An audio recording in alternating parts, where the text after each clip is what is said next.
Dinasti Mamluk di Mesir memiliki hubungan yang cukup erat dengan dinasti Ayyubiyah yang didirikan oleh Salahuddin Al-Ayyubi. Hal ini karena Sultan dari dinasti Ayyubiyah merupakan tuan-tuan dari para budak yang mendirikan dinasti Mamluk. Para budak tersebut awalnya diberi pendidikan militer dan agama untuk kemudian menjadi tentara sultan. Tentara Mamluk kebanyakan berasal dari daerah Kaukasus dan Laut Kaspia.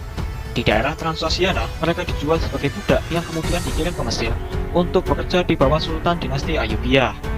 Di waktu Sultan Al-Malik Al-Saleh naik tahta, Sultan melihat tentara Mamluk sebagai tentara yang setia dan telah menunjukkan kemampuannya pada saat perang melawan tentara Salib serta waktu bersaing dengan rival-rival politiknya. Hal itu membuat Sultan mengeluarkan kebijakan agar tentara Mamluk menjadi penjaga sekaligus pasukan pribadinya. Sebagai imbalannya, mereka mendapatkan hak-hak istimewa, baik dalam penghargaan yang bersifat material maupun dalam karir militer. Sehingga tentara Mamluk memiliki pamor dan terkenal sebagai elit dari pasukan dinasti Ayyubiyah. Setelah Sultan Al-Malik As-Saleh meninggal, ia digantikan anaknya yang bernama Turanshah. Namun, ia tidak disukai oleh tentara Mamluk karena lebih mengutamakan pasukan dari suku Kurdi, saingan militer tentara Mamluk. Sehingga Turanshah akhirnya dikudeta oleh pemimpin Mamluk Aibak dan Baibars hingga terbunuh. Istri Al-Malik As-Saleh, Sajarah Al-Dur, dengan cepat mengamankan kekuasaan pasca Turanshah terbunuh. Ia lalu membuat kesepakatan dengan tentara Mamluk serta memproklamirkan dirinya sendiri sebagai sultanah. Karena kondisi politik waktu itu, setelah 3 bulan berkuasa, Sajarah harus menikahi pemimpin Mamluk, Aibak, agar dapat berkuasa lebih lama. Aibak lalu mengangkat Musa, keturunan Ayyubiyah, sebagai penguasa untuk menarik simpati orang-orang dari dinasti Ayyubiyah. Namun, setelah simpati itu tidak dibutuhkan, Musa lalu dibunuh Aibak sendiri. Dengan terbunuhnya Musa, menandakan berakhirnya dinasti Ayyubiyah dan munculnya dinasti Mamluk. Dalam 7 tahun pemerintahannya, Aibak sibuk untuk mengikis kekuatan politik dinasti Ayyubiyah di Suriah dan Mesir. Karena hal itu, Aibak sering melakukan kampanye politik dan meninggalkan istana untuk diurus sang ratu, yakni Sajarah. Sang ratu kemudian menjadi lebih dominan dalam pemerintahan negara, sehingga saat mendengarkan kabar bahwa Aibak mau menikah lagi, ia segera membunuh Aibak untuk mengamankan posisi politiknya. Namun ia juga meninggal karena dibunuh oleh istri pertama dan anak Aibak di kemudian hari.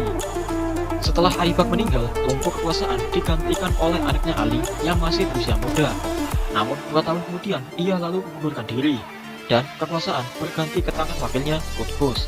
Saat Qutbus berkuasa, Baibars, salah satu pimpinan Mamluk yang sebelumnya mengasingkan diri untuk menjadi petani di Suriah, kembali ke Mesir karena mendengar ancaman Mongol. Singkat cerita, ia melawan Mongol bersama sang sultan sebagai komandan perang. Di bawah kepemimpinan Sultan Qutbus dan Panglima Baibars, mereka berhasil mengalahkan dan bahkan memukul mundur pasukan Mongol yang terkenal tidak bisa dikalahkan. Pertempuran tersebut dinamakan Ain Jalut. Setelah pertempuran, pamor Baibars kembali menguat karena terkenal dalam pertempuran. Memanfaatkan momen tersebut, Baibars lalu membunuh Qutbus dan menjadi penguasa di Mamluk.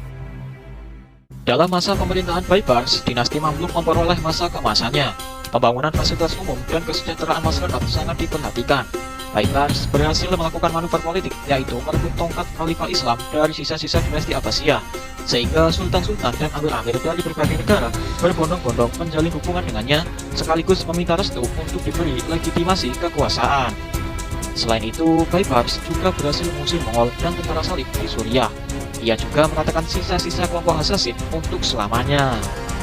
Masa keemasan dinasti Mamluk juga dilanjutkan saat Sultan Pelaun berkuasa. Pasca mereka berdua, dinasti Mamluk mengalami era kemunduran.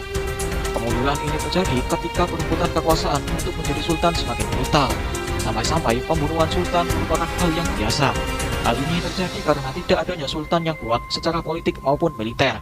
Selain itu, wibawa khalifah mulai menurun di mata rakyatnya karena hidup mereka yang hedon dan juga berfoya-foya. Sejak periode ini, jabatan sultan tidak lagi menggambarkan lembaga yang menjamin kelangsungan pemerintahan, tetapi tempat kesenangan dan kemewahan belaka.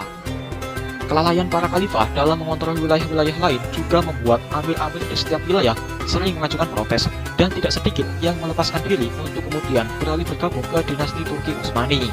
Puncaknya, dinasti Mamluk tutup usia pada tahun 1517 di bawah kekuasaan Sultan Salim karena tidak dapat membendung ekspansi Kesultanan Turki Utsmani yang saat itu sudah berhasil mencapai Kairo.